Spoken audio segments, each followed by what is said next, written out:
Let's go to headlines. Number one, Bill de Blasio, the big dumb cantaloupe come to life, is overseeing a city that has plunged into violence and anarchy. A baby was shot in the stomach and killed a couple days ago.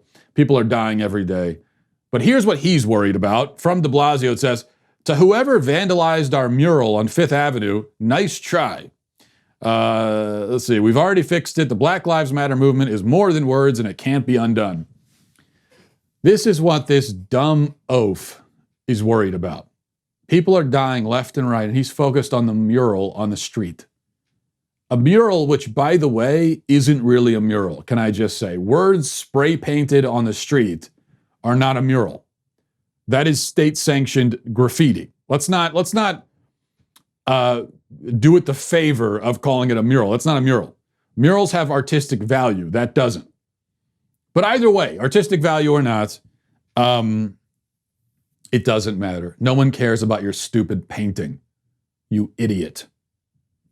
Number two, here's a shocking turn of events. A few weeks ago, a student at Texas A&M claimed that he found racist notes on his car. They said, "All lives matter, you don't belong here," and then another one had the N-word.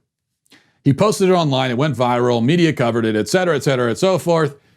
And then what do you know? Who'da thunk? Turns out he wrote it himself.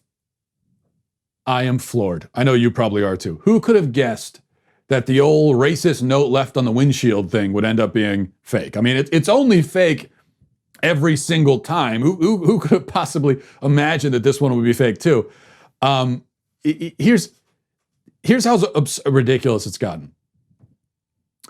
That hate crime hoaxes are so common that there are now genres of them. There are identifiable, recognizable genres, and everyone has their own favorite, right? Like there's this one, the racist note left on the car windshield gambit.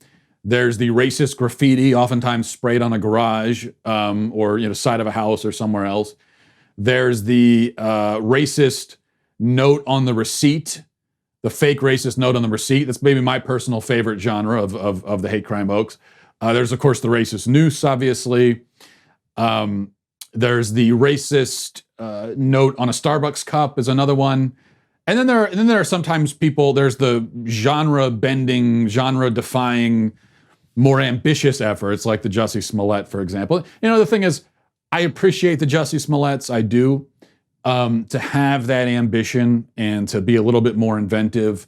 Although, you could argue that his hate crime hoax was derivative because all he really did was combine a few of these other genres and throw them together in kind of a grab bag sort of way. There wasn't much of a compelling narrative there. But I appreciated the effort, I guess is what I'm trying to say. But really when it comes down to it, my thing is, no reason to get inventive. You call me old-fashioned, but I like these quaint, a little cliched genres. So if you're going to go with the hate crime hoax, I say stick with the classics. Oldies but goodies. Play the hits. That's sort of my way of looking at it, and that's what this guy did here. He's just doing going with the standard note on the card type of thing. Not a lot of effort put into it, but that's okay. Doesn't matter. And the other thing is, of course, people on the left, doesn't matter how obvious it is, they'll accept it. Doesn't matter. So no reason to put some effort into it. And usually we're good for about one a week now from at least one of these genres. And it's a lot of fun. A lot of fun. But remember, America is systemically racist. Okay, we have actual genres of hate crimes, but America is systemically racist. Right. Number three. I thought this was also a lot of fun. Tweet from Ilhan Omar says, "Income inequality is the greatest determinant of your health and life expectancy. Our economy needs to work for the many, not the few." But the really interesting thing is that Ilhan Omar and the other people in Congress, AOC, other members of the squad, as much as they talk about income inequality and how concerned they are with it, they're making $174,000 a year as members of Congress, which is well over $100,000 more than, significantly more than doubled the average American salary. So they could lead by example and call for Congress to impose significant pay cuts on itself. so that the salaries of our congressional members reflects the average American salary, and then at least you're doing your own part to solve the income inequality problem. But they're not doing that. Funny enough, they're not interested in that. And also Ilhan Omar, she apparently, allegedly, has been funneling hundreds of thousands of dollars from her campaign to her husband's consulting firm.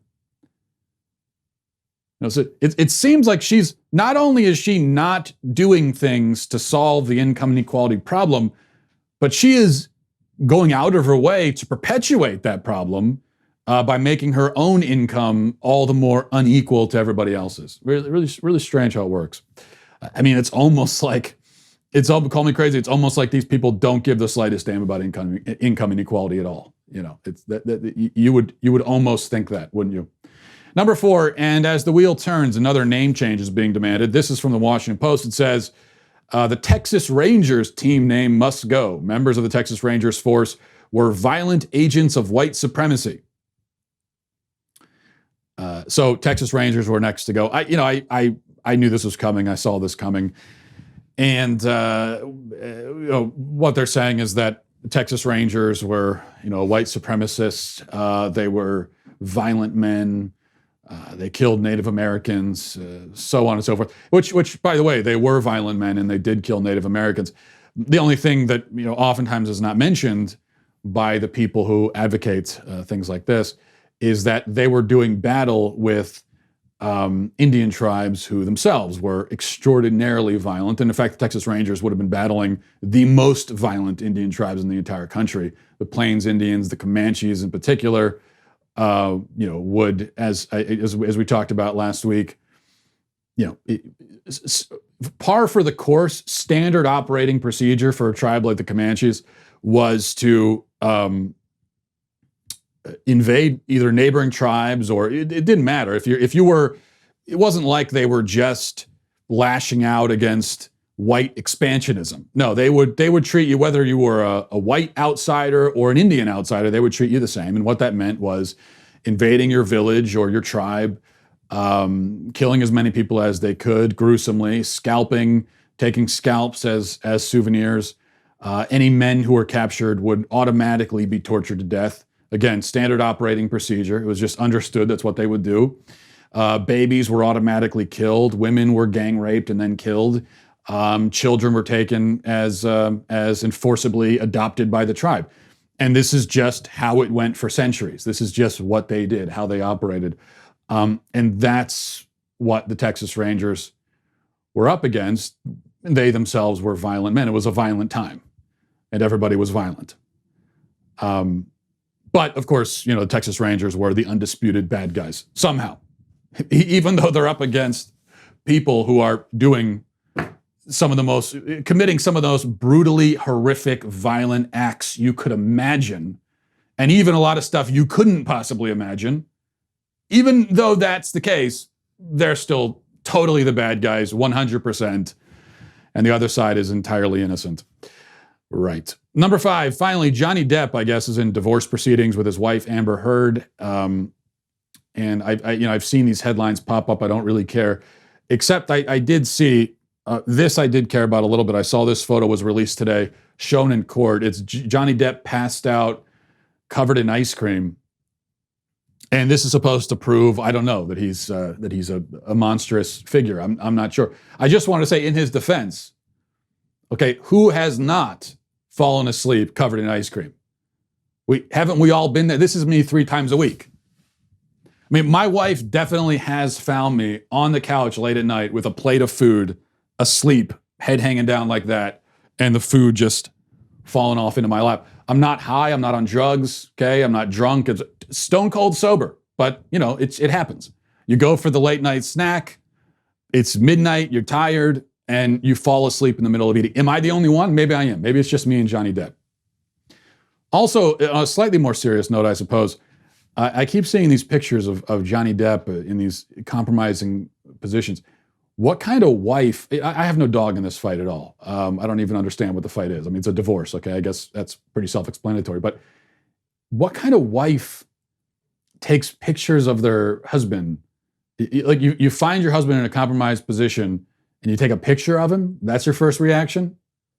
You're really concerned about his health, and so you take pictures of him and save those pictures, and now you bring him out in court? Yeah, that's real loving and attentive wife there he had for himself, I suppose. This video is sponsored by BlinkSale, the revolutionary invoicing software for contractors and small businesses. Spend less time billing and more time making bank with BlinkSale. Get a free trial at the link in the video description.